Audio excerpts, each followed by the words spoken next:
네, 지난 시간에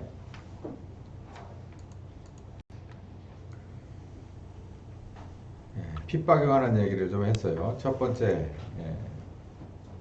교회의 이제 핍박은 성경에도 나와 있는 예수님이 미리 말씀하셨던 것이다. 그럼에도 불구하고 우리가 가정을 잘 지켜야 된다. 이제 이 얘기를 했는데, 이 얘기는 이제 충분히 한 것 같고요. 오늘은 두 번째, 그러면 가정 이외의 영역, 그러니까 그냥 우리가 편의상 우리가 부를 때 지경이라고 그러거든요. 나의 지경을, 내 가정을 이외의 영역은 어떻게 지킬 거냐. 여러분, 먼저 우리가 알아야 될 게 있습니다. 하나님이 우리에게는 이 임무를 부여했어요. 임무를 부여했다는 것을 우리는 좀 알아야 될 필요가 있는데, 이 얘기는 무슨 얘기냐면 아담과 하와를 중심으로 한 가정 생활을 살아가는 것, 그 이상의 목적이 있다는 것을 우리는 늘 잊어버리면 안 됩니다. 이런 수가 있어요. 그러니까 나는 내 아내와 내 남편과 그리고 내 자녀들을 주 안에서 잘 관리해야지, 유지시켜야지, 그렇게 잘하게 교육하고 그 범주를 벗어나지 않도록 나도 그리고 내 배우자도 내 가족도 잘 지켜야지, 이렇게 생각하는 것이 이제 첫 번째 내게 주신 가정을 잘 관리하는 겁니다. 그런데 이 가정 생활로 끝나는 거다라고 생각하면 안 된다는 얘기예요. 하나님은 이거 말고 또 한 가지를 더 주셨는데 뭐냐면 가정 이외에도 영역을 주셨어요. 예를 들면 창세기 2장 19절에 보면 아담과 하와는 사실상 왜 창조됐냐면 니네들이 지지고 볶고 잘 살아라. 선악과를 제외한 나머지 이 생명나무 열매 철철히 갈아서 먹어가면서 입맛대로 먹어가면서 재밌게 살아라, 이렇게만 있는 게 아니에요. 사실상 목적이 뭐냐면 아담과 하와를 그리고 생명나무 열매를 그리고 에덴을 만든 목적은 이 에덴을 하나님이 원하는 대로 잘 관리하려고 하는 거예요. 그러니까 가정이라고 하는 것은 무엇을 위해 존재하냐면 하나님이 맡겨준 가정 이외의 일거리, 임무를 위해서 존재하는 겁니다. 그러니까 아담도 하와도 그것 때문에 존재하고 둘의 연합인 가정도 그것 때문에 존재하고 생명나무 열매도 그것 때문에 존재하는 거예요. 그러니까 오늘도 잘 먹었으니까, 주시는 거 은혜로 먹었으니까, 입었으니까, 건강했으니까 나는 가정을 위해서 충실하게 살고 말해야지. 그러면 그건 하나님의 뜻대로 되는 게 아닙니다. 그래서 여기 보면 창세기 2장에 에덴 동산에서 아담이 한 일이 몇 가지가 있는데 그 중에 하나는 이름을 짓는 거예요. 이름을 짓는 거. 그러니까 장명을 하는 건데 여기에 많은 의미가 있어요. 이 장명을 하게 했습니다. 이게 이제 하나님이 이런 저런 것들 동식물을 다 만들어 놓고 아담 보고 가서 저거 이름을 한번 지어줘봐, 이렇게 얘기했어요. 그대로 이제 하고 그 과정에서 야, 혼자는 안 되겠다. 그래서 하와를 붙여줘서 배필로 삼았어요. 그러니까 남녀를 서로 만들어서 그냥 가정이라는 울타리 하나로 끝내려고 하는 게 아니라 이름을 짓는 것 말고 다른 것도 하나님이 원하는 게 있을 거 아니에요. 그러니까 그런 일들도 시키려고 하는 거예요. 그래서 아담을 그리고 하와를 그리고 생명나무 열매를 다 준 거예요. 그래서 이제 우리가 분명히 기억하고 넘어가야 될 것은 우리가 이렇게 어린애로 이렇게 나요. 저런 어린애로 나서 이렇게 커서 이 청소년이 돼서 학교도 다니고 학원도 다니고 대학도 다니고 대학원도 다니고 준비해갖고 결혼시키면 이제 부모 입장에서는 끝나는 것 같아. 그러다 이제 애들 낳고 그러면 그 뒷바라지 좀 해주면 끝나는 것 같은데 그 우리 입장에서 그렇고요. 하나님 입장에서 볼 때는 그거는 50%도 안 된 거예요. 사실 한 30% 보고 나머지 70%는 하나님이 시키실 일이 있다는 거예요. 그 일을 했냐 안 했냐죠. 특히 우리 교회는 이걸 잘 들으셔야 됩니다. 이 가정이 이루어진 분들이 대부분 많지요. 나이 드신 분들도 있고 요즘 젊은 부부들도 있어요. 여러분의 가정을 성경적으로 잘 지켜내는 것 반드시 해야 될 필수입니다.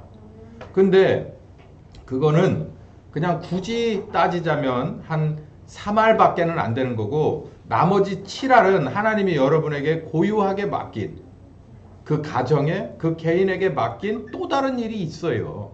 그거 해야 된다는 얘기예요. 그걸 우리가 항상 하나님이 아담과 하와를 창조하신 데는 목적이 분명히 있다. 나도 그렇겠지. 둘이 아담을 그리고 하와 역할을 하게끔 해서 가정을 꾸리게 한 것은 분명한 또 다른 목적이 있겠구나. 가정 이외의 목적이 있겠구나. 영역이 있겠구나. 일거리가 있겠구나라는 것을 잊어버리면 안 되죠. 자, 그러면 두 번째는 하나님이 일거리를 주는데 영역을 이렇게 기업을 허락해 주는데 그걸 보면 창세기 15장 18절에서 21절까지 보면 이 아브라함의 경우거든요. 아브라함이 처음에는 갈대아 우르에서 살았어요. 거기서 그냥 거기서 나서 그 조상이 거기서 살았고 그리고 낳았고 그러니까 그냥 아브라함은 갈대아 우르 사람입니다. 지금으로 말하면은 뭐 어디라고 할까요? 그 이라크, 이란, 이라크쯤에 어디겠죠. 거기가 그 당시에는 지금의 뉴욕과 그런 이 아주 문명의 발상지니까 거기서 어느 한 구석의 영역을 잡고 태어났고 거기 사람으로서 살았어요. 근데 하나님이 옮겨 심으려고 작정을 하고 아브라함의 아버지 데라부터 그리고 아브라함에 이르기까지 옮겨 심는 작업을 합니다. 별도로 떼어내서 옮겨 심는 작업을 해요. 그랬을 때 아브라함이 아내를 데리고 그리고 조카 롯을 데리고 나왔어요. 그러니까 완전히 근거가 없어진 거예요. 이제 자기가 살았던 일가 친척, 자기 땅, 자기 일거리 이런 거 다 없고 그냥 이렇게 그냥 뭐 가방 몇 개 이렇게 어디 짐승에다 얹어가지고 그냥 나온 거예요. 그러니까 완전 이제 정처가 없는 거죠. 내가 어디로 가야 될지도 모르고 거기 가서 땅을 살 수 있을지 또 무슨 일을 해야 될지 내 경력을 받아줄지 이런 거 전혀 모르는 상태에서 이 세상에 이런 이민이 있는가? 이런 이민이 없죠. 요즘 우리나라도 이민을 여러 세계 각국으로 떠날 때 거기 가서 뭘 어떻게 해야겠다라고 하는 뭔가가 있지 않는 이상은 움직일 수가 없죠.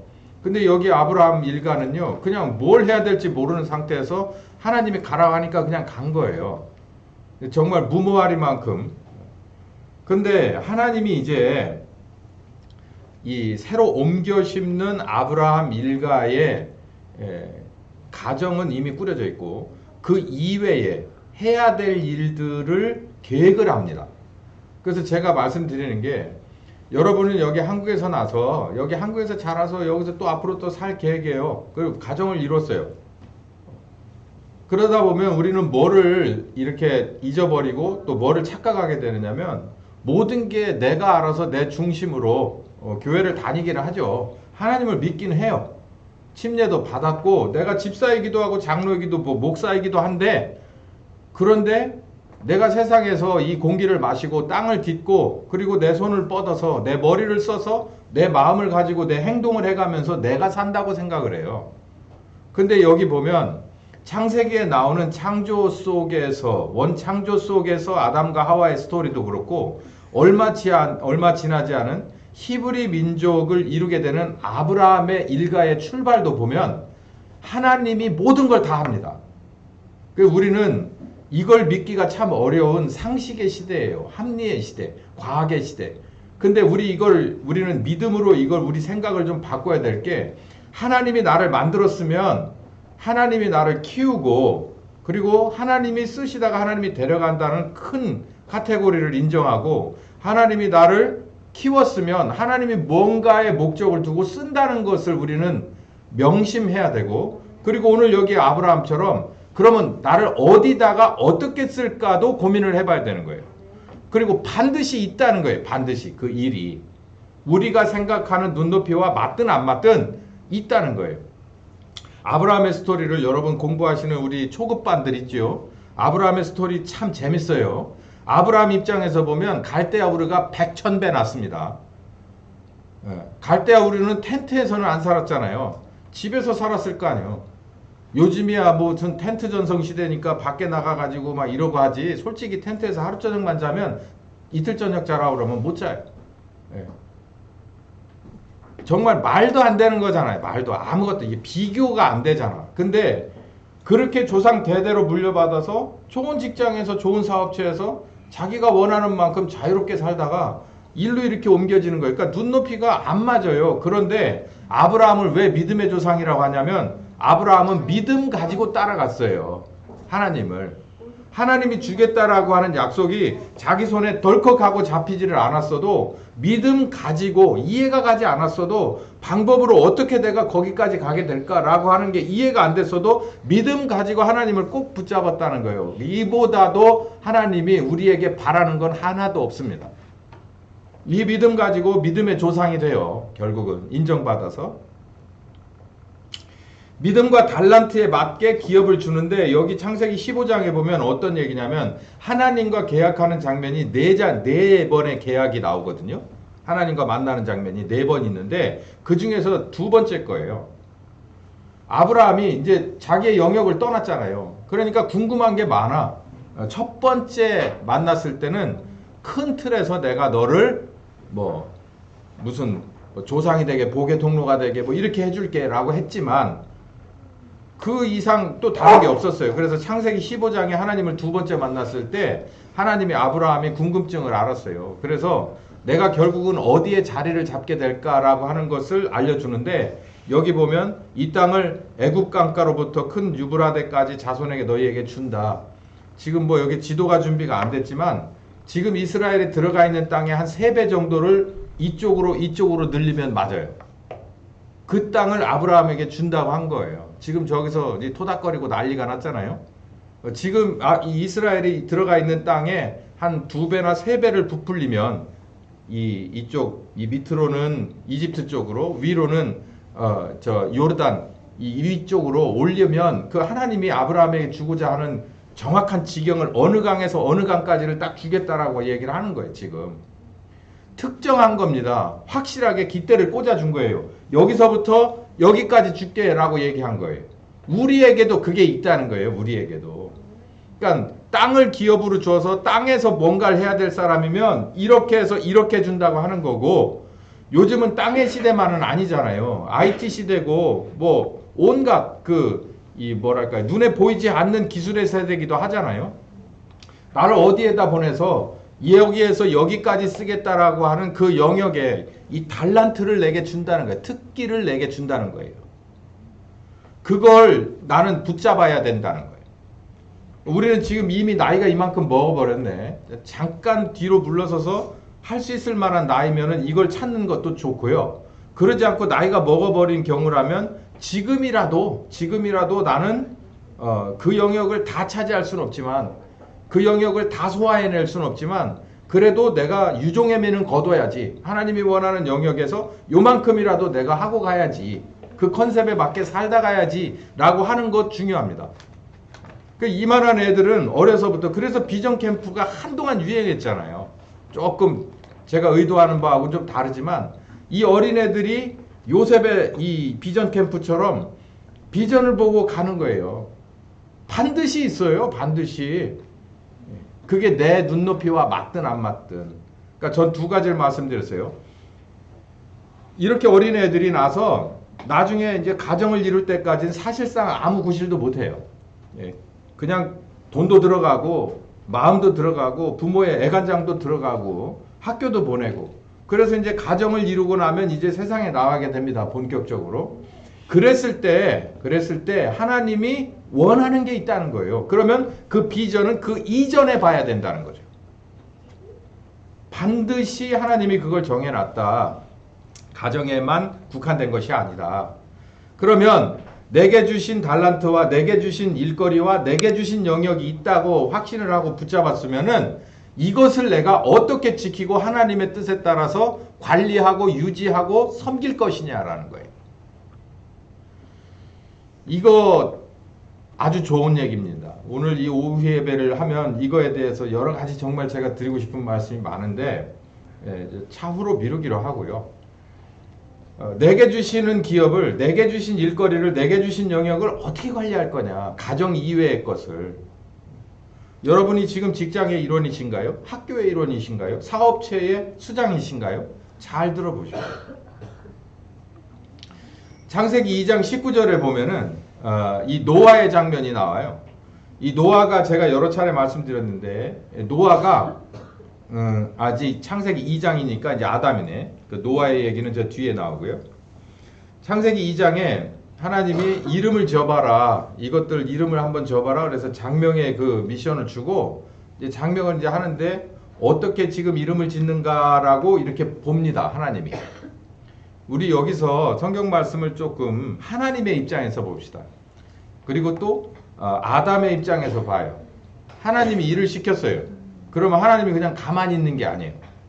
여러분에게 뭔가 가정 이외의 영역을 주는 하나님이시면 그 영역을 주었으면 하나님이 개입을 한단 말이에요. 개입을 한다고. 가서 이렇게 들여다봐요. 일을 하나 안 하나. 우리도 이 주인 입장에서 뭔가 일을 시키면 기술자들이 와서 일을 할 때 중간중간에 와서 보잖아요. 그것처럼 하나님이 아담을 이렇게 따라다니면서 본 거예요. 아담이 어떻게 일하나, 이름을 잘 짓나 못 짓나 이거를 한번 들여다본 거예요. 그리고 나서 중간에 얘기는 하나도 없어요. 그러고서 뭐라고 결론 내리냐면 그것들을 그 애로 이끌어왔다. 그리고 아담이 뭐 했다? 일컬었다. 너는 돼지라고 해라. 너는 고라니라고 해라. 너는 노루라고 해라. 이렇게 일컬었다는 얘기예요. 그러니까 이걸 가만히 보면 이해가 되질 않습니다. 근데 하나씩 그 장면을 보세요. 하나님이 개입을 하려고 옆에 와서 이렇게 들여다봐요. 너 한번 이 일을 해라. 그러니까 아침에 일찍 나가는데 하나님도 멀찌감치 이렇게 뒤따라가서 보는 거예요. 제가 의인화해서 말씀드리는 겁니다. 그리고서 짐승들을 이렇게 다 따라다녀야 되는데 그렇게 하는 아담이 아니고 하나님이 야, 너 절로 가봐. 아담 앞으로 가봐. 그래서 일렬로 쭉 세워가지고 하나씩 이렇게 앞으로 가게 만드는 거예요. 여기 성경을 보세요. 그것들을 그에게로 이끌었다. 이거하고 똑같은 얘기가 어디 나오냐면 노아의 방주 사건에서 방주에 이 문을 닫기 전에 이 하나님이 원하는 짐승들을 이렇게 쌍으로 이렇게 집어 넣을 때도 그랬어요. 앞으로 다 끄집어냈어요. 하나님이 지적해서 다 오라고 그래서 어디 앞으로? 노아 앞으로 데려다 놨다고요. 똑같이 이렇게 했단 말이에요. 아담에게도 쭉 일렬로 와봐. 여기 일렬로 와봐는 없어요. 그런데 다 여기 보니까 이끌어 왔다는 얘기예요. 그에게로 이끌었다. 누가요? 아담이 쫓아다니면서 한 거 아니에요. 하나님이었어요. 여기서 우리가 알아야 될 게 뭐냐면 결론이 딱 나와 있는 거예요. 하나님이 일거리를 주잖아요. 그러면은 그거를 내가 할 만해서 주는 게 아니에요. 근데 우리가 착각을 해요. 내가 할 만해서 주는 거니까 내가 이걸 어떻게, 그러면 창세기 3장 6절로 가는 겁니다. 내가 할 만해서 그 일을 준다고 생각을 하잖아요. 착각이에요. 그러면 선악과 따먹게 돼요. 하와가 그래서 선악과를 따먹은 거예요. 할 만해서 줬다고 생각하는 거예요. 우린 여기서 창세기 2장의 시점으로 다시 돌아가서 3장이 아니라 그냥 창세기 2장에서 끝나야 돼. 3장으로 넘어가고 막 예수님 십자가에 져야 될 필요가 있는 글로 넘어가지 말고 다시 한번 기회가 왔으니까 창세기 2장으로 돌아가서 거기서 3장으로 넘어가지 말고 2장에서 성경이 끝나버려야 된다고. 그러려면 여기를 조심해야 돼요. 내게 주신 거예요. 가정을 이끌어요. 한번 이끌어 보셨잖아요. 지키고 다스려 봤잖아요. 내가 할 수 있어요? 못해요. 가정도 안 되는데 밖에 가정이 아닌 다른 것들, 나하고 같이 사는 아내나 남편도 내가 내 몸으로 난 내 자식도 내 마음대로 안 되는데 아니 남들을 어떻게 그렇게 해요? 또 다른 개체를 내가 어떻게 관리하고 다스립니까? 힘으로 다스려요? 세상은 그렇게 하죠. 그래서 맨날 전쟁이 나는 거. 결국은 이 모든 것을 만드신 하나님이 관리를 하셔야 돼요. 그러니까 내게 일을 맡겼어요. 장명의 일을 맡겼어. 노아의 방주의 일을 맡겼어요. 할 수 있지 않아요. 그 일을 관리할 수 없어요. 제가 책임지고 맡아서 끝까지 제가 할 수 없어요. 여기 가만히 보니까 처음부터 그 미션을 주면서 하나님이 아담 뒤를 졸졸졸졸 따라다녀요. 그리고 아주 중요한 타이밍에 하나님이 그것들을 아담에게로 이끌어 보여요. 여기에는 정확하게 안 나왔지만 아담이 일컬었다라고 얘기하는 일컬었다라고 하는 그 아이디어를, 이 아이디어라고 하는 얘기 원어의 뜻이 재밌어요. 이데아, 아이디어라고 하는 뜻이요. 사람에게서 나오는 게 아닙니다. 사람 이외에 다른 곳에서 오는 거예요. 근데 우리는 아이디어 그러면 그게 내 건 줄 알잖아요. 내 거 아니에요. 사람이 사람을 정확히 알아야 돼요. 사람은 여기서부터 여기까지고 마음의 영역이 있기는 하지만요. 영의 영역은 다 하나님의 거거든요. 근데 우리는 다 그 내 거라고 생각해. 그러니까 선악과를 따먹는 거예요. 그래서 예수님을 다시 한번 십자가에 못 박아야 되게 만드는 거죠. 여러분에게 기업을 줍니다.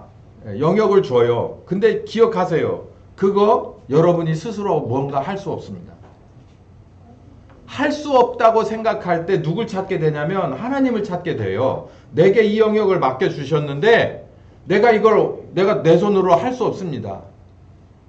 이게 정직한 거예요. 할 수 있을 거라고 생각해요. 내가 이만큼 공부했고요. 거기에 대한 자격증이 몇 개고 경험이 있고 더 나가서 내가 대학생을 가르칠 만한 학위가 더 있습니다.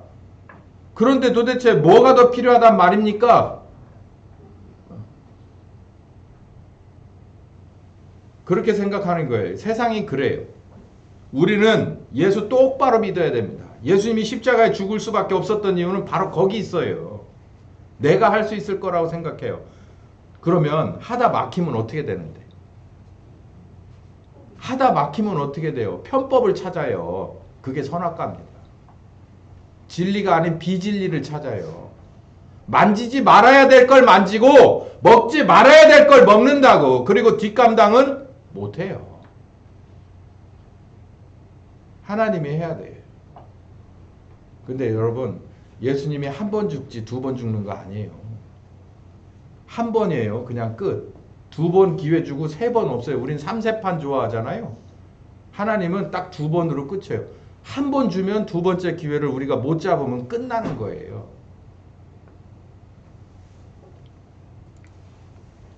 노아의 얘기입니다. 아까 말씀 다 드렸죠. 여기 보면 그 종류대로 새가 육축이 땅에 기는 것이 그 종류대로 둘씩 내게 나왔다. 노아에게 나왔다. 내가 오라고 한 것도 아닌데. 하나님이 했어요. 노아의 방주에 하나님이 원하는 구원을 그 당시에 첫 번 구원을 하나님이 원하는 스타일대로 하나님이 원하는 것들을 그렇게 하시기로 작정하고 그 일을 누구에게 알려주냐면 노아에게 알려줘요. 얼마나 복된 인간입니까? 우리도 마찬가지예요. 예수님의 십자가 복음을 들은 거 얼마나 노아보다도 더 우리는 복된 인간이에요. 근데 문제는 노아가 할 수 있는 건 온갖 핍박과 욕을 먹어가면서 가족을 단속하면서 방주를 지어요. 자기의 시간과 돈을 다 들여서 한 것뿐이에요. 이거 도대체 뭔 나오라고 저 일을 하는 거야? 그렇게 하는 소리를 들어가면서 가끔은 스스로에게 욕을 하면서 먹어가면서 참아가면서 방주를 지은 것뿐인데 방주를 졌다고 구원하는 건 아니잖아요. 비도 와야 되고 그리고 그 안에 하나님의 뜻대로 이루어지는 것들이 다 들어가 앉아야 되잖아요. 근데 이걸 어떻게 할 수가 있어요? 자기하고 자기 가정은 자기가 할 수 있다 칩시다. 자기가 자기 수장이니까. 사실 따지고 보면 그 중에서 삐딱서 타는 자식이 있게 있으면 그거 어떻게 하냐는 거예요. 삐딱서 타는 자식이 하나 있었어요. 성경을 잘 보시면 그 뒤에 누가 삐딱선 탑니까? 예? 셈, 함, 야벳이 있잖아요. 누가 삐딱선 타요? 함이 삐딱선을 타잖아.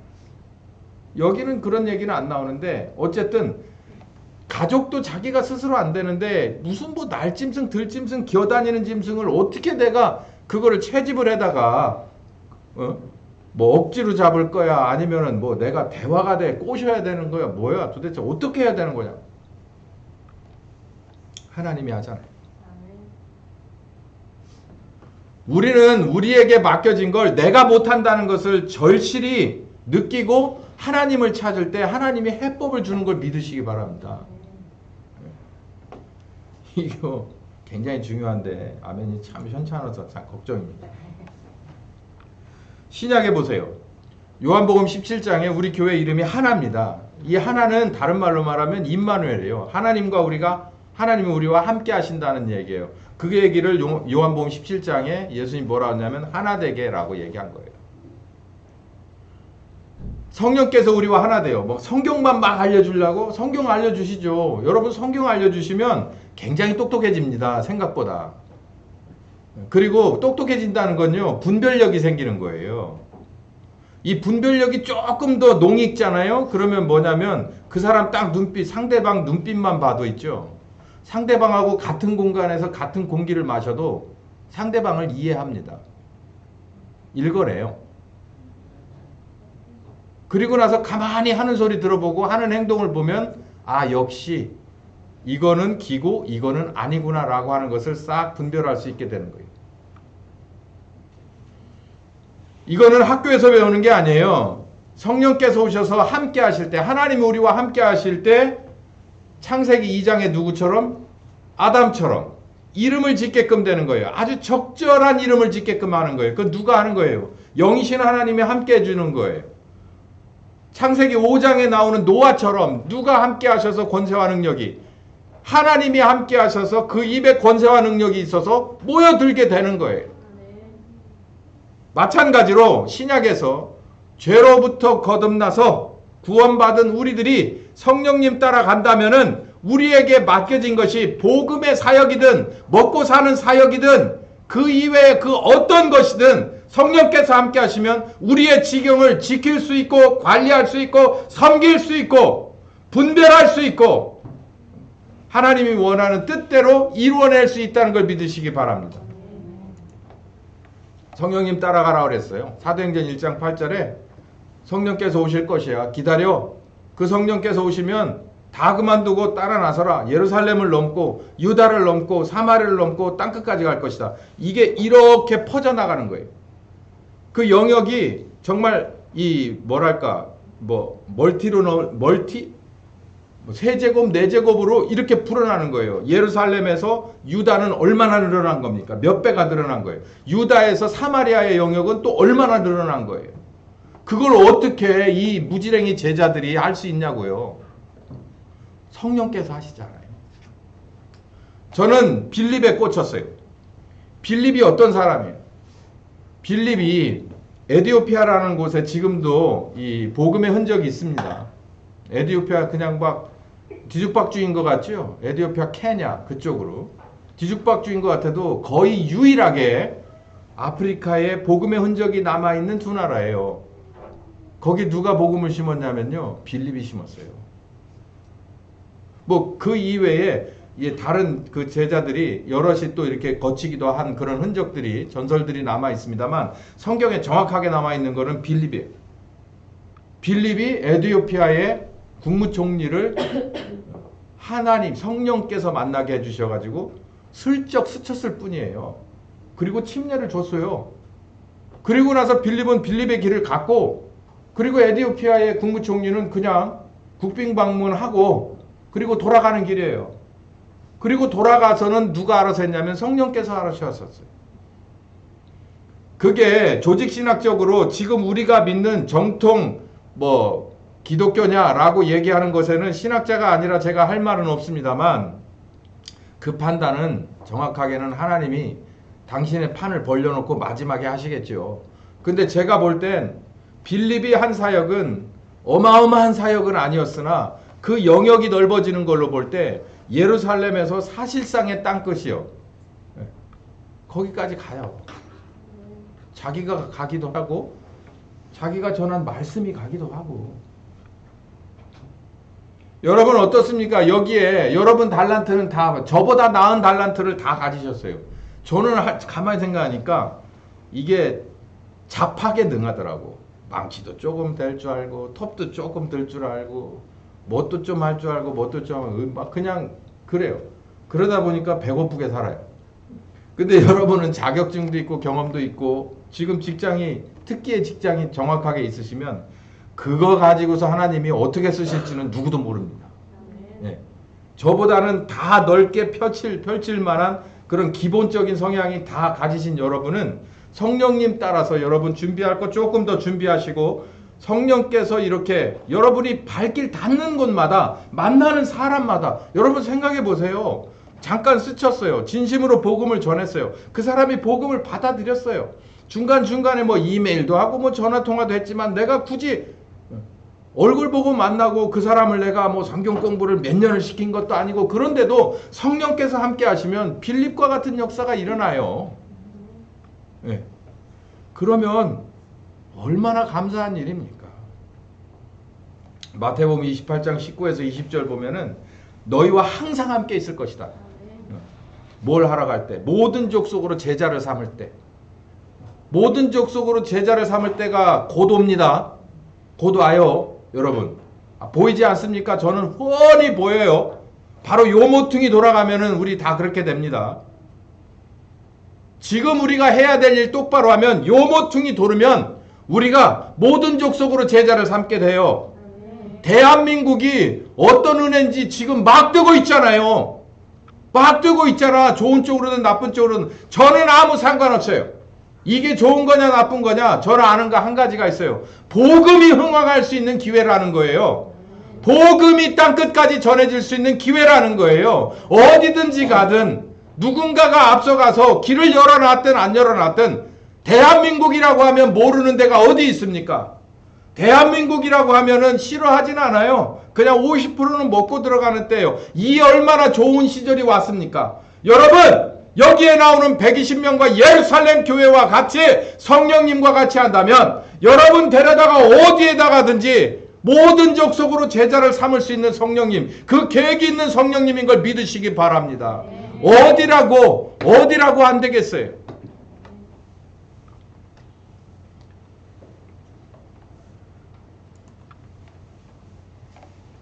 창세기 12장에 다시 아브라함 얘기로 돌아옵니다. 우리에게 주어진 우리의 영역을 우리는 어떻게 지켜야 되느냐면 딱 요거 한 가지만 제가 마지막으로 여러분께 손에 쥐어드리려고 합니다. 우리는 이렇게 생각해요. 나의 영원하신 기업 생명보다 귀하다 뭐 이렇게 하는데 그 가사를 다 읽어봐도 정확하게 거기에 의미가 들어있으나 우리는 이렇게 생각해요. 하나님이 내게 기업을 주신대, 내게 달란트를 주신대. 5달란트면 좋겠다. 2달란트보단 5달란트가 낫지. 꼬리가 되지 말고 머리가 되게 해주라고 막 기도하고 막 그래요. 그랬으면 좋겠다 이렇게 생각해. 그러니까 세상 사람들처럼 생각해요. 뭐 이따만큼 넓고 이만큼 높고 또 금같이 다이아몬드같이 정말 감 나가는 것이었으면 좋겠다라고 생각합니다. 근데 여러분 어쩌면 좋아. 성경은 그렇게 말하고 있지 않아요. 여러분 통로 아십니까? 통로. 통로라면 좀 그런가? 배관. 물배관이든 이 전선이든 뭔가를 이렇게 통해주는 것. 너희들은 그런 사람이 되라는 거예요.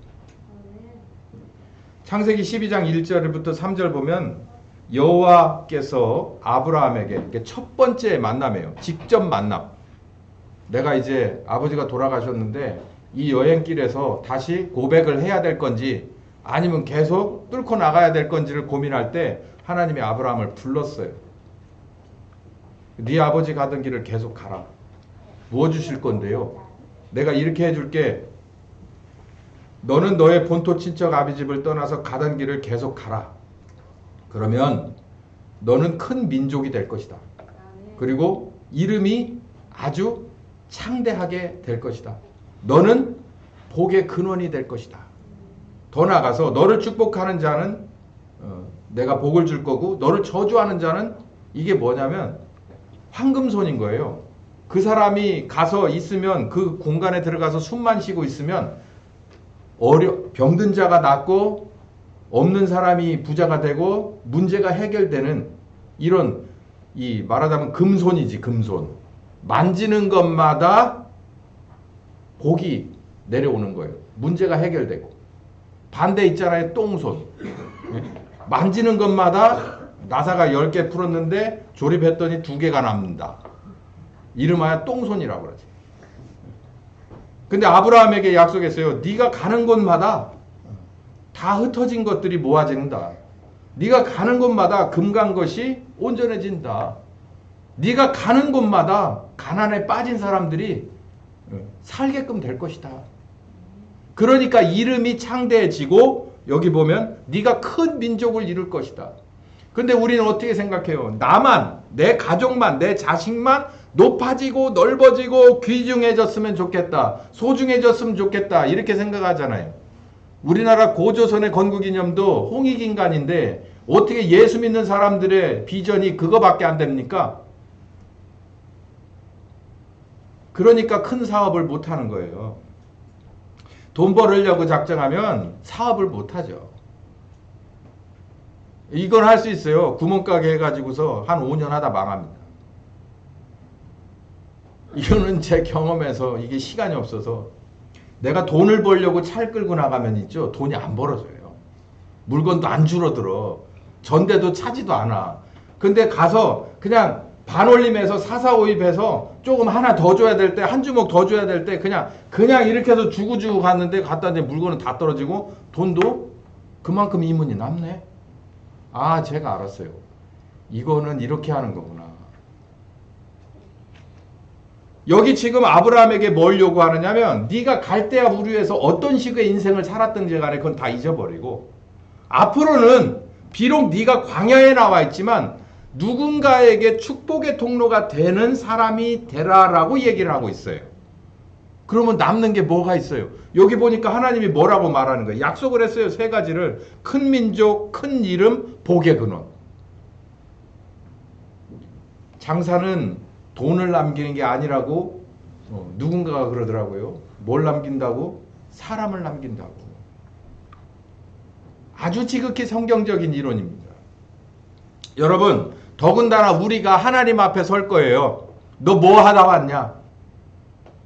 하나님은 뭘로 이렇게 스코어를 매기냐면은 복음을 전하고 구원받을 만한 그런 연결점이 됐느냐 이걸 보는 거예요. 왜냐하면 하나님은 뭘로 채점을 하니까 아들을 십자가에 죽인 이유가 뭐예요? 우리를 죄로부터 구원하기 위한 거예요. 하나님은 가난한 분이 아니잖아요. 하나님은 목마른 분이 아니에요. 하나님은 배고픈 분이 아니에요. 하나님은 장신구 가져다가 소중하게 생각하는 따위가 아니라고요. 하나님은 생명을 소중하게 생각해요. 죽을 걸 살리는 것을 소중하게 생각하는 분인데 너 그 눈높이에 맞게 왔냐? 1점, 2점, 3점 이렇게 점수를 매기거든. 아브라함에게 요구하는 거예요. 너 축복의 통로가 되라. 남는 게 뭐가 있어요? 10개 주는데 10개 다 줘버리면 내가 남는 게 뭐가 있어요? 내가 너를 약속하지 않냐? 내가 너를 카운트에 넣었다는 거예요. 내가 너를 내 주머니에 넣었다. 너를 내 마음에 품었다는 거예요. 그거보다 더한 게 뭐가 있어? 더 나을 게 뭐가 있을까? 나 잘 모르겠고 하나님이 건마다 뭐라는 거예요. 야, 이 건 하면은 내가 10만 원 남겨줄게. 그러니까 막 10만 원 벌려고 열심히 해. 그 10만 원 야 먹고 떨어져. 이건 좀 큰 거니까 15만 원.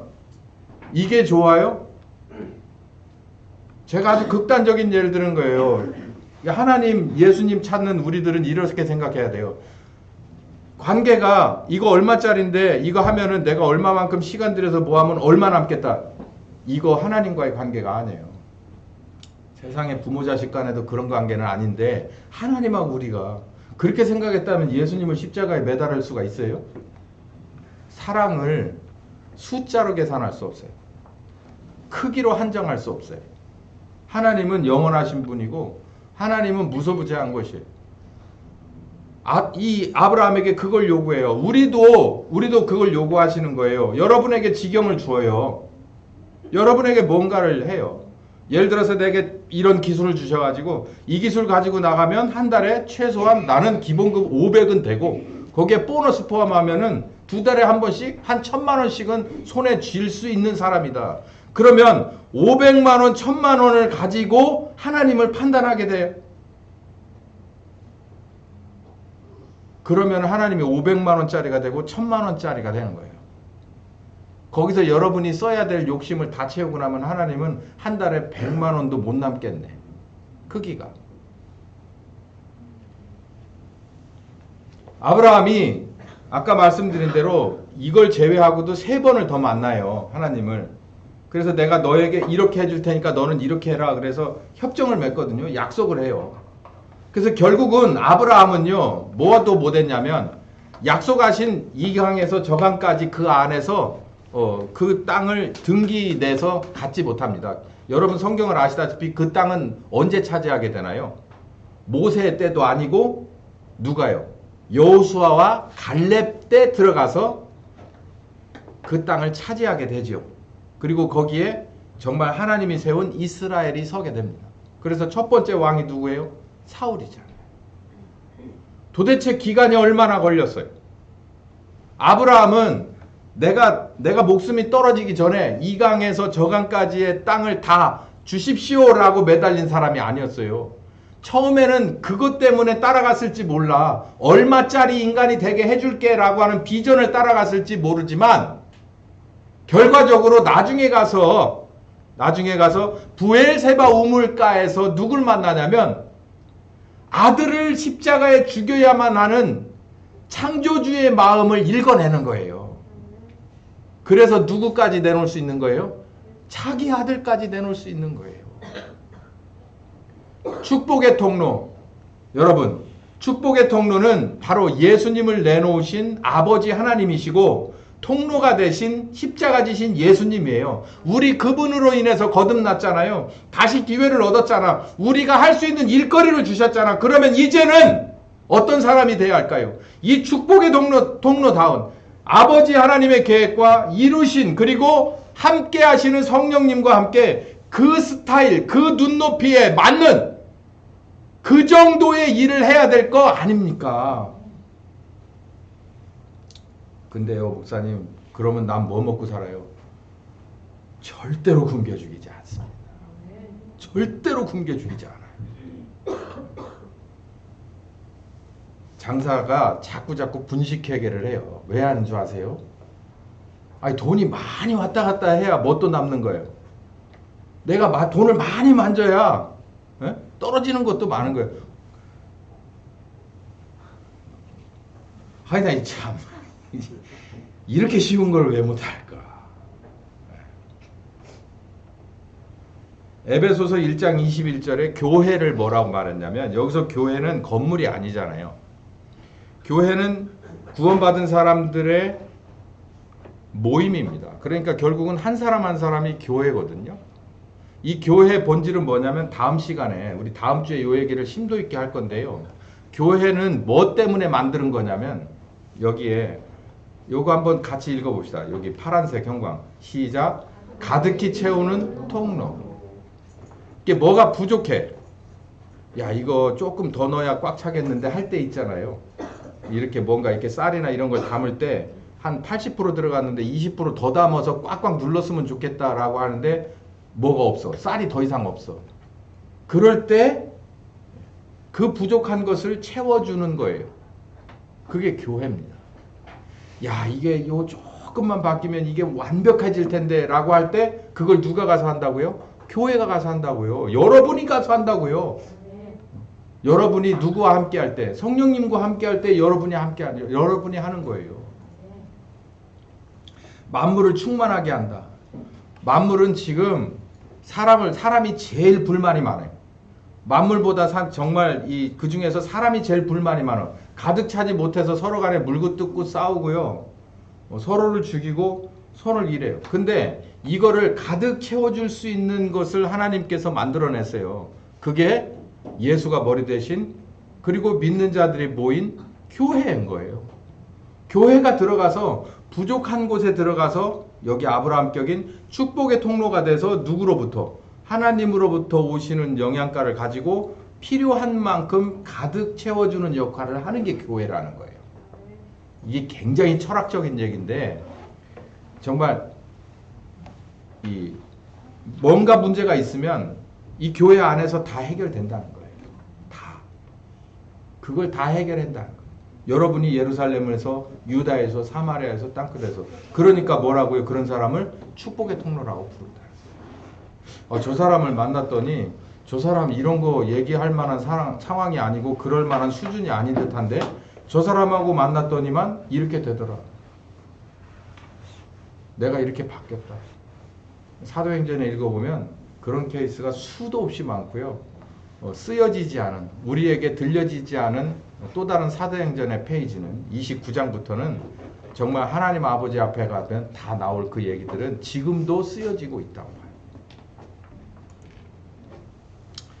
베드로전서 4장 7절에서 11절은 이런 얘기를 합니다. 선한 청지기 얘기를 해요. 요 얘기도 참 달고 다른 얘기예요. 선한 청지기. 선한 청지기는 무슨 얘기냐면 하나님이 주시는 거예요. 무엇든 할 말이든 봉사할 수 있을 만한 힘이든, 그러니까 재원을 말하는 거죠. 그 어떤 것도 하나님이 다 주는 거예요. 아까 장명하라고 보낼 때 그냥 보낸 하나님이 아니고 네가 알아서 능력껏 해봐 이러는 분이 아니고, 노아에게도 네가 알아서 능력껏 2쌍씩 잡아 넣어 이렇게 한 분이 아니듯이 우리에게도 뭔가를 시킬 거면 축복의 통로는 통로일 뿐이에요. 그 안에 들어가는 내용물은 하나님이에요. 그걸 그냥 선한 청지기, 나는 그냥 가라니까 갔고 나는 하라니까 했고 그실 뿐이에요. 근데 나를 통해서 하나님의 영양가가, 하나님의 치료제가, 하나님의 말씀이 그쪽으로 들어가는 거예요. 그래서 문제를 해결하고 충만하게 가득하게 채워주는 거예요. 그게 우리들이란 여러분의 영역을 그렇게 지키는 거예요. 하나님이 그렇게 하라고 한 거예요. 그러면 세상이 하나님을 볼 것이다 라고 하는 거예요. 우리를 통해서 하나님을 볼 것이다. 하나님은 원래 이런 분이다. 아들의 십자가는 바로 이런 거다라는 걸 우리를 통해서 보게 된다. 우리는 보이는 사람이잖아. 그 사람들은 우리를 통해서 하나님을 보게 될 것이다. 예. 가정 이외에도 하나님이 우리에게 주시는 영역이 있고 일거리가 있어요. 하나님이 주셨으면 하나님이 함께 하셔서 하나님의 재료로, 하나님의 아이디어로, 하나님의 권세와 능력으로 하나님이 하셔서 하나님 영광 받으시고 우리는 축복받게 되는 것을 믿으시기 바랍니다. 그렇지 않은 다른 방법 우리가 하려고 할 때 우린 선악과를 손에 쥘 수밖에 없는 걸 꼭 기억하시고, 2번 다시 예수님으로 말미암아 십자가에 죽게 만든 아담과 하와의 범죄를 거듭난 우리가 다시 하지 말고 여러분 앞에 주어진 가정 위의 영역을 누구에게 맡겨서, 성령님 앞에 맡겨서 그분의 지혜와 권세와 능력으로 나의 순종함으로 하나님의 뜻을 다 이루며 지켜내시는 하나침례 교회가 되시길 예수님의 이름으로 축원합니다. 감사하신 하나님, 오늘 이 귀한 말씀을 잘 들었습니다.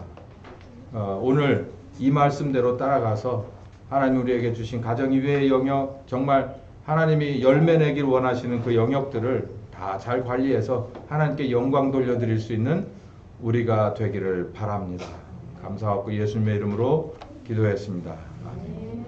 지금은 우리 주 예수 그리스도의 은혜와 아버지 하나님 극진하신 사랑하심과 성령님 교통하시는 역사가 이제 이 말씀 따라서 하나님이 주신 영역을 하나님의 계획대로 하나님의 것으로 성령님 따라 지키기로 작정하는 심령과 가정과 교회 위에 함께 하시길 예수님의 이름으로 축원하옵나이다. 아멘.